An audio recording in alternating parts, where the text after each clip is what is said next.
This episode of the podcast talks deeply into religion and politics. Please be advised.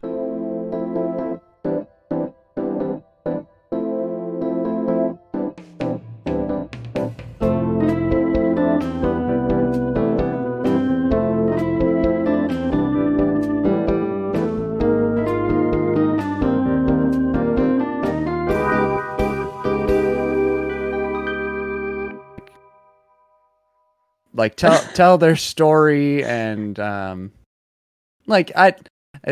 lot of people are different, and like people from Washington versus people from Idaho, and I mean that's not where I live, and it's like whoa. So yeah, which is crazy, right? Like two states that are basically right next to each other, and there's totally different people. Yeah. But totally. I did want to just say thank you because like you helped with this, and I'm very grateful. Thank you. That means a lot. So, yeah. I what are you doing in Idaho? Besides this? I'm working at a mine out here. Oh, a cool. silver and lead mine as a hoist man, which is like a glorified elevator operator. That would be really interesting. Yeah, I guess I've been doing mining for at least the past couple of years because after high school I didn't go to college. Even though I moved to Walla Walla to actually start college when like COVID hit and everything, I moved up here to live with my brother. We kind of shared like a basement apartment.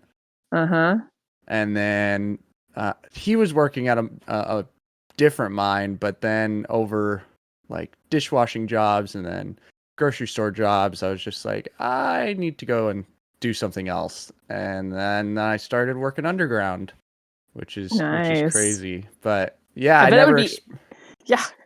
Is it kind of scary to go under? Like you don't get like claustrophobic or? The first time it was awkward because when we were driving around and it's like these ATVs underground, it's not like mine tracks and rails and stuff like that.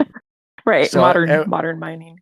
Right. And it was always like a tight squeeze. It felt like a tight squeeze, but now that I've worked there for almost 3 years, it's like nothing to me. It's just underground is just a new perspective. I'm like the mole people. That's awesome though. Yeah. Like, that would just be definitely a different like thing. I never thought I'd be doing this. I honestly thought I'd still be living in Washington, like trying to go to school and all that, but I'm 23 now and it's like, whoa. Right. Oh, that is crazy. You're 23. Yeah. Wow. So all the people I went to school with are practically graduated now and starting jobs. It's just weird. Yeah. Do you keep in touch with any of the other students? Yeah, I do. Let's see. Magnifique got married. She's already having a baby. Like, I know that. What? That was fast. I didn't even think there wasn't even like a pregnancy announcement. All right. So I don't know. Right. Yeah, that but that was fun going to her wedding and seeing, some of the old peeps. Yeah. Cuz that's right. You were here. Were you the class that was like right before COVID? Yeah, we were 2019. Yeah, that's right. And then so then, the class after that it was a tough year for them, obviously. Yeah. Like the end of their senior year. Right. Yeah. And then it was just kind of like, a few years of just like, oh, we're in COVID, but trying to manage that. And then it's like, now we're kind of back to normal. So there with that COVID stuff, that was a little weird where it kind of threw off like the normal school schedule kind of thing. But like, for instance, what was funny is at graduation of this last year's, which I think was 8th grade, they would have been 8th grade when you graduated. Okay. Oh, yeah, I know. That's right. That's so a that lot. senior class, hearing them talk about, you know how they do like the 4-year historian person or whatever, talks about, I think it's on class night, the 4 years, and hearing them like majority of their memories are like dealing with COVID restrictions. That is And you're weird. just like, man, their entire high school, because it happened the end of their freshman year. Yeah. So Yeah. crazy. And it was funny because it was stuff like, 6 feet apart, one-way hallways, like all the stuff we had to keep so that we could stay open. Hmm. But it's also kind of sad, like, oh man, these were like their high school memories. Yeah. No kidding. Yeah. And they finally now get to do all the banquet stuff and Yeah. it's all. And not have to run around with masks on, and yeah. Yeah. Well, I am ready to begin. Malcolm, Sweet. you ready? I am ready. I have my throat. What are these things called? Throat drops? Throat Cough drops? Thank you. Nice. I don't have a cold open, but that's okay. I think Malcolm, I want you to introduce it because Cool. Yeah. I think you did last time, so. Yeah. All right.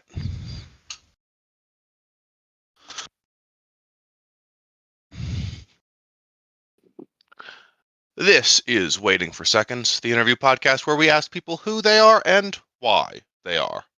I'm Malcolm Malkelt, and I'm here with Shannon Miller. Today we'll be speaking with Krystalynn. Hi. Go ahead and introduce yourself if you would. Yeah, totally. So my name is Krystalynn. My friends call me Chris, and some people know me as Pastor Krystalynn or Krystalynn. Never Crystal, because and no offense to any crystals out there, but I met a crystal when I was little that was mean, and so I just was always triggered by that name. um, I have done a lot of pastoring as a female pastor, which has been really interesting in my life, as well as teacher. And currently, I am working in California with a Boys and Girls Club, and I work with kids from ages kindergarten all the way to high school in character development and leadership, like just really doing some fun programs for them on helping them kind of find out who they are and their place in the world. I have 2 kids, an 8-year-old and a 5-year-old, and I have 10 chickens and 1 dog. And I am married to a guy named Steve Martin. Not the actor, though. Not the actor. Not the actor. So that's a little bit about me. Yeah. I met PK. I'm probably gonna call her that for the rest of the episode because that's how I know her. I met her my junior year technically because she was that's when she did a walk around through Auburn Academy, and then she was my Bible teacher all through my senior year, and she was kind of an inspiration for the start of this because during the second semester of my senior year, we got to know different heads of religion. So Islam, it was an imam, Yep. and then somebody from the Sikh religion. We met. There were so many others. Rabbi. Yes, a rabbi, and did we get anybody from a Catholic church? We didn't, unfortunately. There was somebody from the Church of Jesus Christ of Latter-day Saints, also known as Mormons.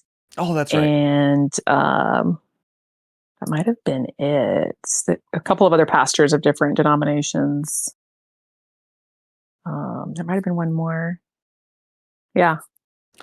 But that's basically how I got to get the gears turning of starting this podcast, because I wanted to get to know people from different walks of life and try and understand why they do what they do. And so that brings us to PK. So thank you for coming on. Oh, totally. Thank you. It's an honor. So maybe actually let's just talk about your religion a little bit. What were you originally Christian or Adventist, or how did that go for you? Yeah. Yeah. So I was born in an Adventist home. And for those who don't know, who might be listening, what is Adventist? It's basically Christian with basically two different beliefs, maybe than mainstream Christianity. Um, um, but what Adventists believe is they are biblically based. So those two beliefs being, it might be actually three, but the second one is kind of connected. So the two main beliefs that are different than maybe mainstream Christianity is the Sabbath. So the Saturday being the day of worship versus Sunday. And then also the second one is like the belief around the state of the dead and hell. And so Adventists believe that when somebody dies, they just cease to exist. And then they don't go anywhere. They don't go to any place while they're dead. They're not in existence until the resurrection, which happens at the second coming. And with that belief, there is no belief in an eternally burning hell. So there's no, even at the resurrection, people who don't want to go to heaven, they just cease to exist. They don't go to a place where they burn forever and are tortured, like many other Christian beliefs might be around. So that's kind of the difference between Adventism and Christianity. So I grew up an Adventist. I didn't personally take it on as my own until I was in high school. Um, my parents were it, and I went to church. But I actually had a really cool youth pastor who kind of taught us what I ended up doing with my life, which is like, hey, you matter, and you're here for a reason. And so we actually were able to do some really cool things in our school, and being able to be a leader and seeing like, wow, this is really fun to be able to like do some beautiful things in the world. And so that was kind of what got me on my own journey. And even now, like, I wouldn't necessarily define myself as a Christian, because unfortunately Christianity has become so like, it's hurt a lot of people. So I would define myself as a Christ follower, because I feel like a lot of Christians don't actually do what Jesus said. And so that's my tenet or my belief system. I would probably define myself as a follower of Jesus, of the Jesus of the Bible, right? That like did really beautiful things in the world. That in a lot of ways the church even crucified him, and I feel like you can see some of that even with Christians today that just do some really awful things in the name of God that are like totally anti what Jesus stood for. So that's why I kind of call myself, I'm a Jesus follower, I'm a Christ follower. But I wouldn't probably define myself as a Christian. If that makes sense. No, I completely agree with that. Because that's kind of how I feel about it. I Yeah. I haven't been to like an Adventist institution or church since really high school, Uh-huh. uh, and it's because of those reasons that of the people I've met that they do these horrible things in Christ's Mm-hmm. name. Yeah. And that's what's funny too. Like you look at the 10 Commandments, and like one of the commandments being like, don't take the name of the Lord in vain. And a lot of people think that means like, don't say, oh my God. But actually, I believe it means like if you're taking on the name of Christ, like don't misuse it. And so that's the ironic part is you'll find a lot of people who call themselves Christians who have taken on the name of Christ, and then they're super judgmental and they're super like hateful. And so they're actually breaking the commandment of don't take the name of God in vain. I don't Um, think I've heard that one before, huh? That yeah, that's yeah. that's And neat. they just think it's about, oh, like, don't say, oh my God. But no, I believe it's actually deeper than that. It's actually about, because like, honestly, is God going to be like, oh, I'm so offended because you called out my name? No, like that doesn't make sense. If anything, you'd be like, yes, I'm here, you know? Um, and so I think there's so much just weird things that people kind of make God out to be in their own image. And then they call it a Christian. when it's actually based on their own biases and judgments. Gotcha. Has that more direct relationship ever made it difficult to exist in Christian spaces, like as a pastor? Oh yeah, totally. Yes. And the way I got away with it, I think, is I'm just, in their terms, oh, she's just a female pastor, Mm, because a lot of Christian circles, not all, but a lot of Christian circles can be very much like anti-women leaders. And so when they see a leader that is a woman and that might be progressive or have the kind of the viewpoints that I have, they can kind of, people that align with maybe a more judgy viewpoint mm. can maybe just make that excuse like, well, of course she's a female pastor, Of So course, it's kind she of has like, these crazy ideas. exactly. So what I do is I just lean into that. I'm like, sure. I mean, if that's the way you want to say it, yeah, there have been times that it's been hurtful, but it's also like I kind of see it as my superpower in Mm, the sense that I don't have any strings attached to me, right? mm. Like I don't have to, because the expectations are already broken. Like I can just be completely myself, and uh, I can be in spaces where people might not know what to do with me, and that's okay. And then that actually liberates me. That's very cool. Yeah. Thanks. So when you say like there's no strings attached, do you mean like more transparent with like the available like company whoever's around you? Like you Yeah. fully Yeah. transparent. Exactly. Totally transparent. And also with what I mean by no strings attached is like, um, I'll notice, and you'll see this in other organizations too that aren't Christian.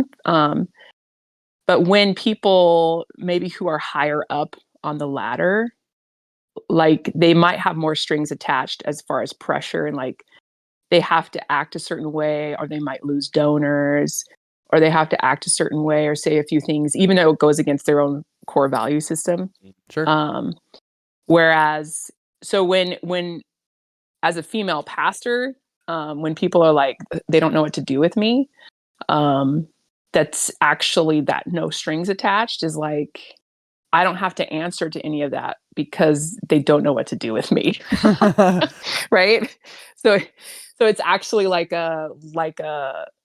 um, like a liberation in the sense of, then it gives, I think too, it gives other people permission that feel the strings attached. Like it gets them to question like, wait, why am I living in a space where there's strings attached? Mhm. Like she's showing that it's possible. I don't have to do that. And so I think that maybe can break some of those weird, even unconscious ways that people get attached to either their ego but they call it religion, right? But I think there's a lot Mm. of ego that's involved in religion, and they might not know that until they come to face with like the fact that you can actually be spiritual. um and I would frame it that like there's religion and there's spirituality, right? And religion is man-made. Spirituality is something that is not man-made. And so when, Personal. yeah, yeah, uh, and it's like air. The way I describe, the way I would describe religion versus spirituality. So religion is like boxes, and spirituality is like air. So you still have air in a box, right? So it's not that religion is not spiritual. It can be, but it can also, if you close the box, it can become uh, like the air can run out. Mm. Whereas spirituality is inside the box, but also outside the box. And I think that's the beauty of learning from different religions, learning from other worldviews, is this concept of when you actually lean in more to your spirituality. You can be religious, yes, but it's not what defines you. Your spirituality defines you, and so you can live in the box, but you can also live outside the box because you're. And I think that's what Jesus did really beautifully. is, yeah, he lived in the box of the religious people of his day, but he was also outside the box, which really ticked a lot of people off, and that's why they killed him eventually. Um, so I think that's really the liberation is like, am I going to be religious or am I going to be spiritual? And I would argue, and some people would disagree with me on this, but I would argue it's better to be spiritual because unfortunately religion, because it's man-made, it has its flaws and it's hurt a lot of people. Yeah. Now, what started like this mindset for you? Was it Yeah. just like when you were starting to become a pastor, or did you know it just like from as soon as you started to discover your relationship with Christ? Yeah, that's a good question. I think it was both. I think realizing so first of all, so I grew up in a big family, and I was second to youngest, and I had a lot of brothers older than me. My parents are older than most of the parents of my friend group, and my parents are kind of hippie, right? I mean, listen to my name, Krystalynn, right? Yeah. My sister's name is Starla. So, and then all the guys had names that were like more normal, but we had the poetic hippie names. Um, and my parents, and I didn't appreciate it till later, but my parents always said, "Hey, be whoever you were meant to be. We're going to support you no matter what you want to do." And I just thought that was normal. Come to find out later, that's not every parent does that for other people. So I think that started out in that way. And so we grew up. We didn't grow up with a lot of money. We were very poor, and so we had to be really creative with our minds and with our time. Um, and so then, yeah, when it got into my teen years of kind of discovering who Jesus was, once again, my youth pastor, my mentor, was very much about like relationship based. Like it's all about a relationship, and once we view God through a relationship, like it totally opens up our mind to other things. And that really clicked for me, because it's kind of like, you if you hear like a love song on the radio and it's kind of sappy and you're just like, yeah, I guess this song is okay. But then if you hear that same song and you're actually in love with somebody, like that song has a totally different meaning. You're like, oh my goodness, I love this song, right? You turn it up and you're thinking about the person that you're now in love with or that you have a crush on or whatever. And so I feel like that started kind of turning for me. Like I would hear these church songs that I knew. And then once I actually started getting a relationship with God, it was like, oh wow, this church song takes on a whole new meaning. And so it was that spirituality versus the religion. And then when it really clicked for me, yeah, is when I really had some experiences in college and then my first few years of pastoring, which it was like, because I really ran away from it. I knew that I was going to be like rocking the boat. I knew that people were not going to agree with anything I did or said because I am a woman. And I felt claustrophobic just thinking about it. Like I don't fit in that box. Like I'm not a pastor. I don't fit in that box. And one day I was thinking about it, and I really believe this idea came from God because it wasn't in my head. But this thought came like, I don't want you to fit in the box. Like you define the box. The box doesn't define you. And I was like, what? So I was like, okay, I actually like that. And that's what shifted everything for me, is realizing that I'm not fitting in a box. The box exists, but it's other people's perspectives. But I define what the box is for me. And if other people are bothered by that, that's their own box. And I'm not in their box. I You don't got care your own about So box. the box, and God doesn't care about the box. So these why should I care what these people think about the box? exactly. Exactly. Yeah. And so I feel like there's so much that people do, even just outside of religious viewpoints along those lines, right? Like, who am I? That people, Mhm. like, unfortunately, so many people become so um, chained by idea of what other people think of them or like the expectations they have to meet. And it's just like, man, set yourself free, right? Like, and then what happens with that is people are like, man, you're so confident. I want to be like you. And so it just shows that their box wasn't even really that great. Now, do you think about just religion or spirituality being these boxes, or do you see it as just a general thing when it comes to like politics, or when it comes to your local politics, or just Yeah. maybe society?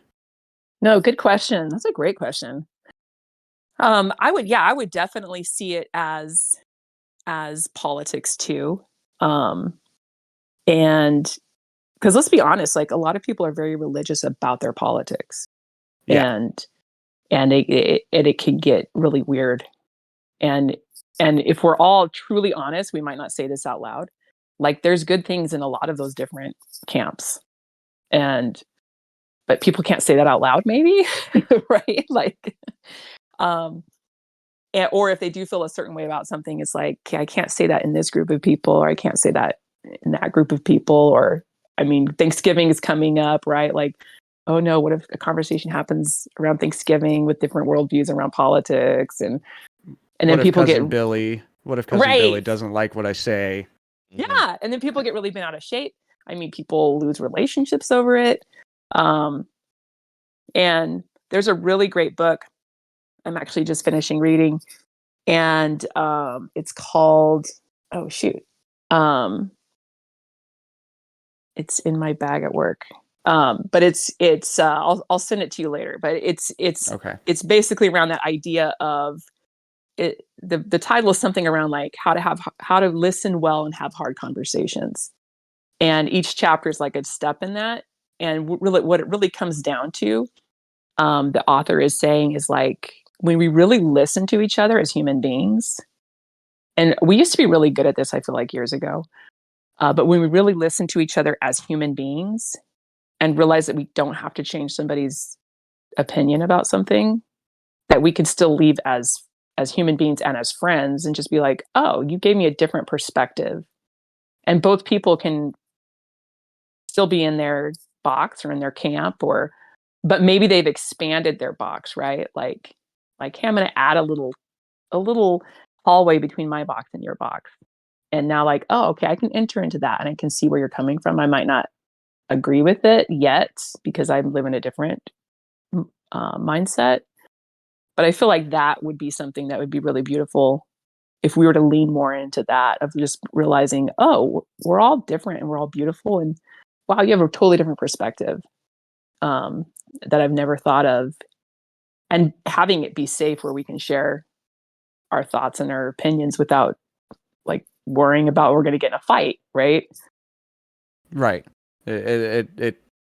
I've noticed now more than ever, there's more aggression towards Yeah, everybody's quote unquote boxes. yeah, yeah. Which is kind of crazy because it's like if we all look the same, then that's boring. Like, Hmm. so the fact that there's like different viewpoints, and like, why does it have to be all violent? Like, why can't it just be like, oh, that's a really interesting perspective? Huh, I can see why you would think that. Or, oh, I really connect to that one thing. I don't yet connect to these other things, but that's okay. And I don't know why we can't be confident in that. you know?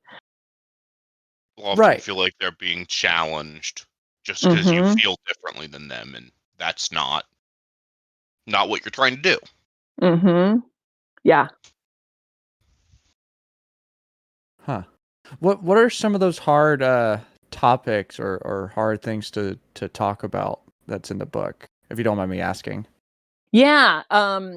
So they don't give anything. So they talk about like racial issues. They talk about politics. They talk about, I mean, let's even look back at COVID, right? And like people could get really upset if you wore a mask or if you didn't wear a mask, like little things like that, right?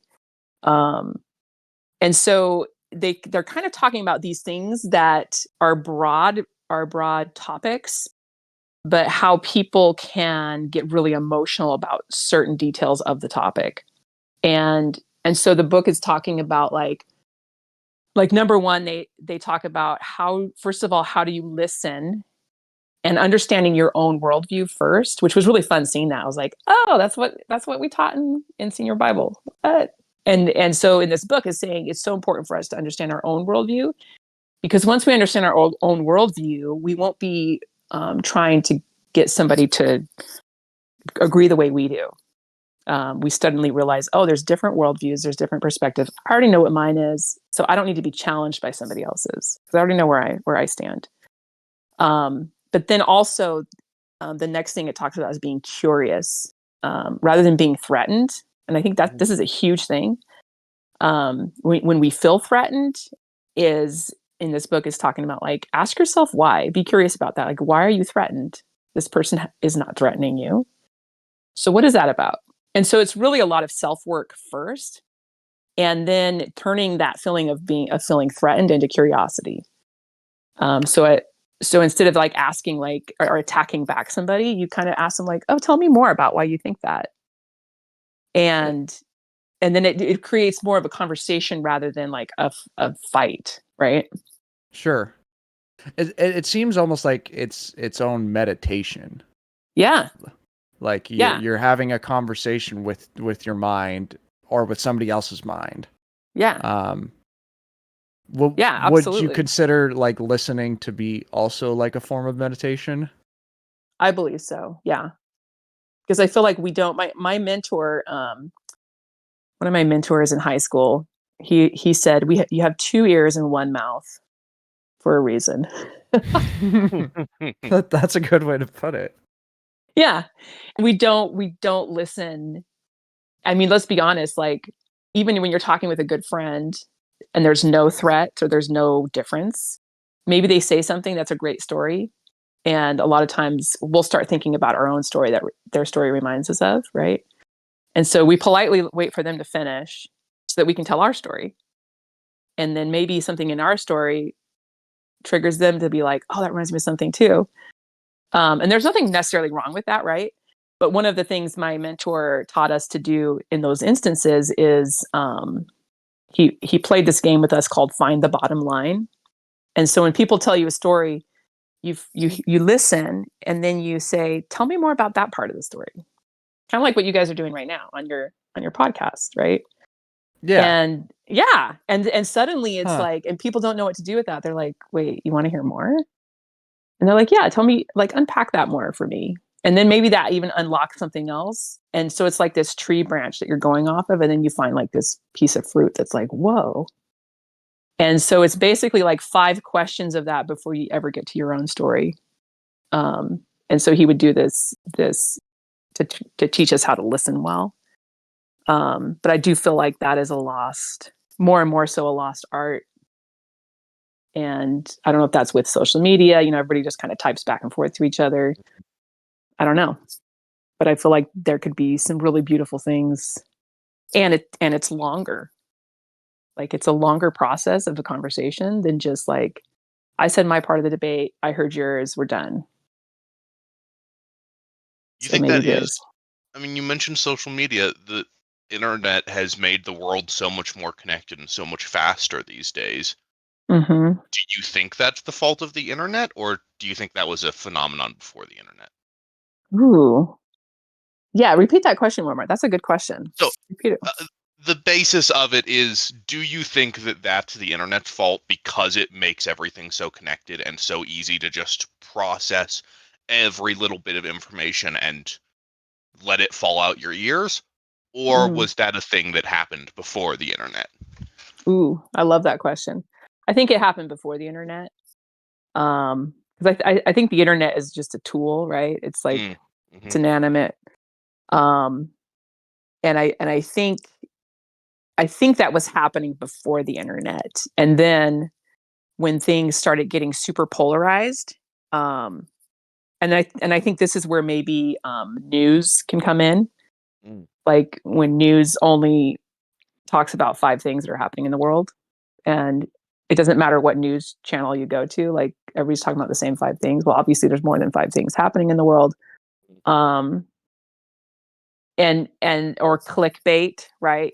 There's these mm, really mhm. extravagant things. Oh, I want to hear about that. And people are getting emotional about certain things. And so I think it's pieces of that, but those are people behind that, doing that. And for their own either clicks, how many clicks can we get? How many subscriptions can we get? Whatever. It kind of maybe all comes down to ego in some ways, but I think that, yeah, in answer to your question, yeah, I think the internet is a beautiful thing. And I think, because of people's propensity to like not listen and to lean into their ego, it has, people have used it wrong. Not all people, but it has been used, I think, in a way that has propelled some of that misuse of listening. Because what's cool is you can leak, and you've probably seen this. You can see like a thread that's going viral. Maybe it's something political or whatever, and you see people that are getting really like emotional, right? And maybe it's all caps suddenly. Like people are yelling in their typing. The emojis are going, and then we're just kind of eating popcorn watching it, right? Because like, oh, this is really interesting. And then what's interesting is you start seeing maybe somebody asking a question, like, tell me more about why you think that. And then suddenly, even just reading the thread, you can see listening skills come up in questions, and the energy kind of shifts. And now suddenly there's an invitation of like, okay, the people who are super polarized typing these different things out, are they going to lay down their ego for a minute and be like, oh, I kind of see what you're saying there, even though I don't agree. And I think that's the phenomenon that's interesting, is some people will do that, but a lot of people will be like, well, I already showed my cards and I have to act tough to show that I really believe what I'm saying. And yeah. Would it be fair to say that the internet just exacerbates all of human everything? Like it's not a cause. Yeah. I would say that's fair. Yeah. Because it can be, once again, it can be exacerbate a good thing, or it can exacerbate a bad thing. and then unfortunately, right, like the more clicks you get on something, and usually people click the stuff that's juicy and like volatile, because they get ticked off and they're like, I can't believe this. Can't believe what this person said. Check this out. And they share a link, and what they're doing is they're actually creating an algorithm of volatility, or whatever the word would be, right? Volatility? Yeah, sure. So yeah, it's an interesting phenomenon of like, yeah, humanity, I think. And it's like, why are we so quickly trying to solve a problem that's probably not going to be solved in a thread, rather than like asking questions that we're curious about, before we get to a conclusion of, let me defend my point, and then screw all of you, you're all going to hell. Like me, like people get suddenly like, whoa, that just got blown out of proportion, and we're talking about like apple pie. You're going to hell for your opinions on apple pie. Right. Which kind of apple do we use? Yes. What kind of pie are you making? You do crumble top, or do you do a full pastry? Do you crisscross? Well, with that topic of like discussing about humanity, with that topic of apple pie, do you think, or do you tend to be like an optimist or a pessimist? And also coming off of that, do you see people being like innately bad or innately good? Good question. I see myself as a realist, and sometimes that might come across as pessimistic to some people. Sometimes that might come across as optimist. I probably am an optimist. I'm probably an optimist realist, if that makes sense. Okay. Sure. So for instance, I don't know if you've ever heard the thing like the glass half full or half empty, right? So optimist half full, pessimist half empty. A realist says there's water in a glass. So So I would call myself a realist, with an optimistic flair, meaning that I think there's always hope. I don't think that people are innately bad. And this really came through for me when I became a parent. um, and I heard this from other people, like, oh yeah, when you have kids, your life's going to change, blah blah blah. And it did, in the sense of, like, I have two kids that are completely different from each other, and but they're both born from the same parents. They both grew up in the same house. They're still growing up. My daughter is very much, doesn't like to snuggle. She'll take a hug, but she's not a big snuggler. She's Everything has to be done a certain way. My son is a snuggler. Like, he wants to cuddle and snuggle, and for him, there's a million ways to do things. Like, don't take away the fun and tell me there's one way to do things, right? So they're a complete opposite.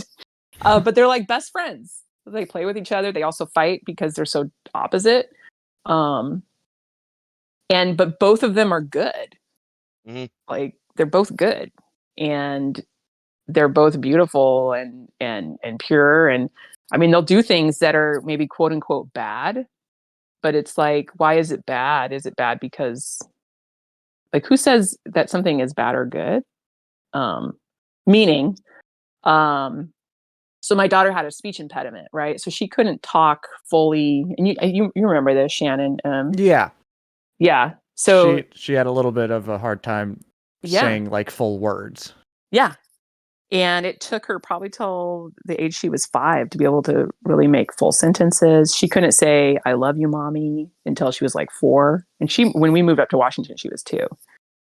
So, um, depending on who you ask, people could say, like, "Oh, there's something wrong with her." Yeah, I guess you could say that. But she just had a speech impediment, so she needed some tools to help get her along. And now you can't even tell. Um, Nobody would even be able to know that. There's a few times that she'll stutter, but even then, it's very brief. My son, he came out, like I said, he came out this morning with marker all over his face. Now, I could say, "You're a bad boy," right? You drew all over your face. Actually, it was really funny, and in reality, he's really creative. Um, Maybe it's not a good idea to use permanent marker. Right? He got to go to school like that. It was funny. He was like, "I was trying to make a zombie on my face." I'm like, "Okay, well, yeah, you look great." Uh, right. And so in that moment, though, I have the invitation as a parent. Am I going to make him feel ashamed of that? Or am I going to, like, lean into the fun and creativity of it, and then maybe encourage him maybe to do it differently next time? Because he just has the tools that he has in his 5 years of life. And so I think that people being bad or good, I think that is something that is created by the person's perspective of what they determine as bad or good. Um, and this goes back to religion, maybe too, and spirituality. People said I was bad for being a female pastor. It's like, well, why? Like, why is that wrong? Like, does it really come down to genitals? Is that, like, can't God use anybody? Like, are you saying it? And I actually said this once to somebody. I said, "So are you telling me if I got a sex change, God would be cool with me being a pastor?" And they didn't know what to do with that. I'm sure they did. so it's like, I think like, people being innately good or bad is, we really have to define what is good or bad. And then what I have found is that comes down to people's worldviews. Because let's go to Yeah. politics, right? Somebody could say Democrats are bad. Somebody could say the Republicans are bad. Well, like, are they? Like, are there good and bad things in both parties? But then who is saying it's good or bad? It's probably based on somebody's worldview or their value system or the way they were raised to define it as good or bad. So I don't know if that's too deep, but No, I mean, it shows you that there's so many variables to what determines what we think of as good or as bad. yeah. Yeah, like, and even on that note, like, there was somebody who was struggling with, um, like, pornography, right? I'll use that as an example because this actually came up in a class discussion once. And they were saying, well, here's a hypothetical situation. Somebody's struggling with pornography, they're married, and it's affecting their marriage. Um, is that person bad? And to which I answer, well, why are they wanting to go to pornography? And the reason they're wanting to go to that is a good reason. Maybe they're feeling lonely. Maybe they are feeling like they want to connect. Maybe deep in their heart, they have a longing to be loved. And maybe they're going to a source that's not going to work because it's not going to be fulfilling long term. But the desire in and of itself that's driving them towards maybe a behavior that might hurt other people or themselves, the bottom line foundational desire is not bad. It's a good thing. And so I think that is a perfect example of, like, so many times we focus on behavior and we don't ask the question, well, what's behind the behavior? Like, what's driving it? And usually it's a good thing that's driving it.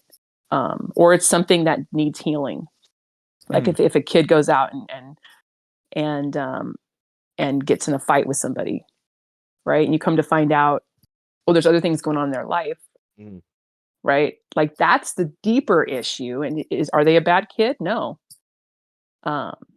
What are the things that are going on in their life that need healing and that need help because they are good, like they are a good person. So I would say, like, I think all people are good, and we just maybe just don't understand some people, or we don't understand their background. Sure. They're just different. But it is interesting from a parental point of view, because your kids are so much older than some of the other. I think we've only had 2 other guests who've had a kid, like Mr. Underhill. Oh, yeah. Was one of them, and then my buddy Blake. He has a 6-year-old who's like just starting to get into school. But to hear that, like, your kids might end up doing something weird or something different in somebody's eyes is not necessarily a bad thing. It was just, now they have marker on their face. They have that consequence, but it's not like it's not like a bad consequence. Right. And I think that's where the invitation as a parent, and this is where it's so hard for me. Like, in other words, if I'm tired and I feel like irritated, if I feel irritated at that, that's me. Like, and I can't put my own irritation on him. And that's where it's like, oh my goodness, there can be a lot of pressure being a parent. And you might remember this, Shannon, like, so Avery loved to dance in the aisle during church. I don't remember that. Yeah, so she would go out into the aisle so that she could dance, and which I loved it. Pastor Angel at the time, who was pastoring there, he loved it too, which was great. We were in a church that supported that. But there was one church once that she did it in, and somebody came over. They're like, yeah, it might not be the best thing for her to be doing. So I was like, seriously, you're going to tell my 3-year-old daughter that her dancing is bad? Why? Because it's dancing? I'm not going to tell her that. No. And we just don't go back to that church anymore. Right? Because it's like, hey, they have some of their own stuff that they need to deal with, and then they're putting it on other people and religifying it, and it's actually their own crap. Yeah. No, I mean, it is weird to. It's just weird situations that happen like that, like, because all your daughter wanted to do was just move to the music, right? And positivity. I mean, right, and that's her way of worshiping, right? Yeah, and that's where it's fun. You get as a female pastor, I know all the verses that can mess with people. So like. Like, so if somebody says it, when that person said it, I was like, oh, actually, there's a psalm that says dance to the Lord. in the Psalms. So then they're like, well, what are they going to do with that? Well, it's like, so that, I think that's where it's fun. That's where it gets fun of like, okay, if once again, people taking the name of God in vain and making God out to be a weird dictator, when if God is love, like it says in 1 John 4, like if God is love, that's not dictator. Mm.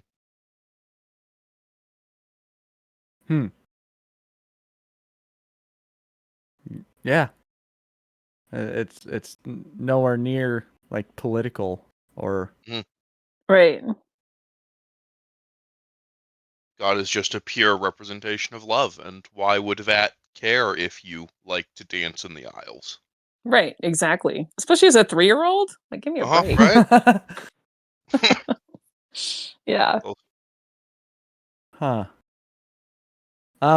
Well, ooh, I'm trying to looking at the questions. Malcolm, did you have want to ask a question? Not just Sure. pushing it on you. Sure.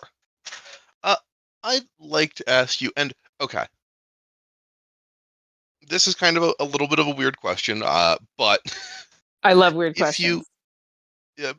if you won, for example, the Powerball, Uh-huh. a massive multi-million, maybe even billion-dollar lottery, what do you do with that money?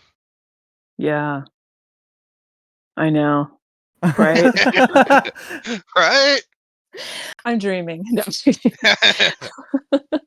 um, you know what? I love that question. And the reason why I love it is there's two forks in the road. Like there's two Mhm. forks. So automatically I'm like, get out of debt, get my family out of Uh-huh. debt, put my mom on. She got out of the Paradise Fire, and Cool. she lived in an apartment, but she lost everything in that fire a few years ago. Oh yeah, the Paradise Yeah, Fires. set my kids up, get a house, not have to work ever. And I know these sound really selfish, but um, and then with the rest, I think it would be really fun to just like do some beautiful things in the world. And I really wish like it could, if it could include like policy changing on some stuff Mm. where you could actually like enact policies that would create more love for other people, whether that means food. Like it's so crazy that we have enough food. They say that we have enough food in the world to feed everybody.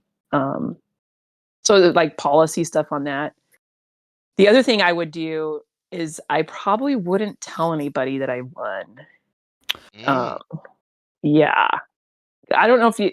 So I read this article a few years ago. I think it was in Reader's Digest of this guy who won the Powerball, and he told people about it. And then his personality changed because like his ego got big.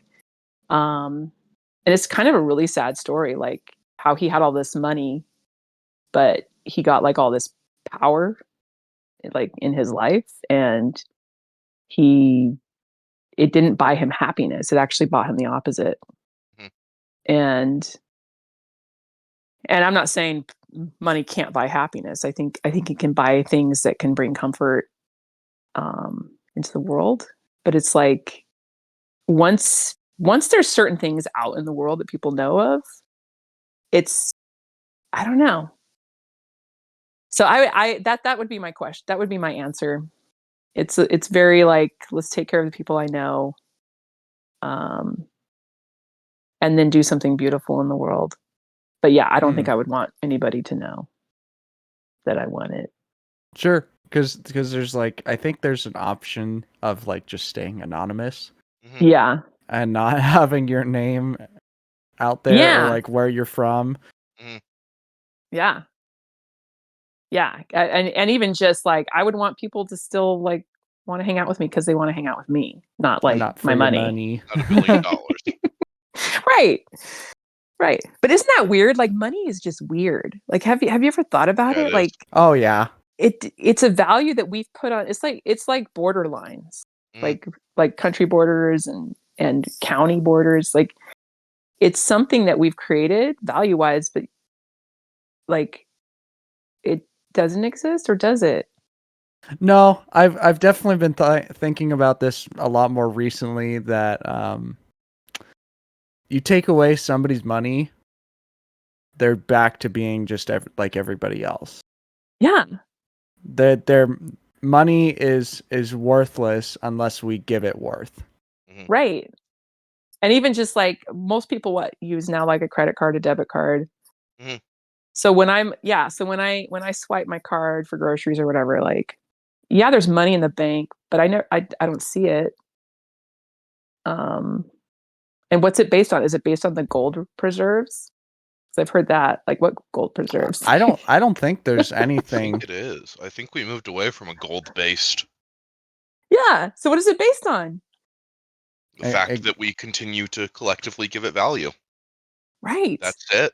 yeah, Which is so crazy because then it's like, okay, what if we just said we're not putting value in that anymore? Mhm. And we're just gonna do like trades. trade and stuff. Yeah, like we used to. Then these like uh super rich people who like Mr. Beast, for example. If he Yeah. just lost all of his money, he would just be like you and me. Like Mhm. Right?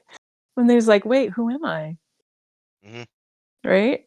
Yeah. uh that's so I've never thought about that like so much until recently. Mostly Mhm. because the Powerball was like 1.7 billion, I got a ticket just cuz I was just like it'd be really Mm-hmm. cool.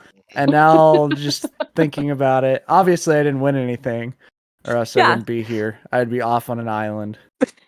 Right? No, we put in a few times, just like, let's see what happens. Yeah. Uh but I can't even imagine too, like seeing those numbers and seeing that you won, like what? But then Yeah. once again, based on what? Like I guess the Powerball might be different though, because everybody buys into it, right? That's Mhm. how it grows. Yeah.